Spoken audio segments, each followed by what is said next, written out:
Can you guess which pumpkin is the real one? This is how I painted a realistic pumpkin. You'll need 2 flathead brushes, 2 round brushes, and of course all of them should be small, and then a couple variety just to keep things interesting, and a palette knife to mix colors. And of course, as always, you'll need a reference. The pumpkin's main color is orange, so you will definitely need a red and a yellow to mix together. I like to use crimson and a primary yellow. I'm also going to use some burnt umber, so like a brown and a white for some highlights, and then some phthalo blue just to create that stem as well. So start with the yellow and then add just little bits of red to it until you get an orange that you are happy with. And this is just the base orange that I'm using, and I'm first going to draw a giant circle with it, fill that in, and then I'm going to try my best to copy the ridges that I see on the outskirts of the pumpkin, just creating that original guiding lines to help fill in the rest of the pumpkin later. And now you'll notice that the ridges are not actually completely curved. They're actually a little bit flat or very imperfect. So I'm trying to copy exactly what I see rather than what I think I see, or what I think a pumpkin should be like. And from this base orange, I'm just going to add some lighter oranges on top, and I'm slowly going to build up this pumpkin from the bottom up.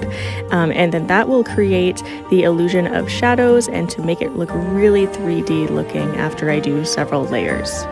So to make the shade lighter, I've just added more yellow to it, or I've added some white to it. In this case, I've just added some yellow, and I'm working in thin layers, painting on top of each one just to build up that 3D effect. And I like to use the flathead brush for this effect because there are some straighter lines. They're not all just rounded. And I'm paying attention to where the light hits the pumpkin, and I'm being intentional as to make those parts lighter and leaving the other parts darker to give the illusion of shadow and the illusion that this is a 3D object.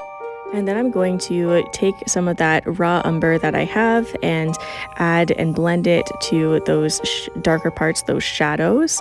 And again, I'm paying attention to where the shadows are, just as I paid attention to where the light was. And you can see the pumpkin starting to come to life. Now the stem is a little bit trickier. Because I want the perspective to be from the top down, I'm really paying attention to how that looks from above rather than from the side or from an angle. So I'm being intentional to really draw what I see rather than what I think it should look like. And I'm using that raw umber just to create that base color, and then I'm taking one of my very small round brushes with a little bit of white to create those fine ridges, those fine, I don't know what you would call it, like the white parts of the pumpkin's stem. And now you can't really tell, or maybe you can, but the pumpkin's stem has like these ridges, and so to create the illusion, I'm creating little dots in a line, following the pattern of the ridges that I see on the stem itself. And then I'm taking my bigger round brush just to fill in some of those darker shadowy parts, but that are not the darkest shadowy parts. So to create anything realistic, it's all about layering and working with lights and darks. So how do you think I did?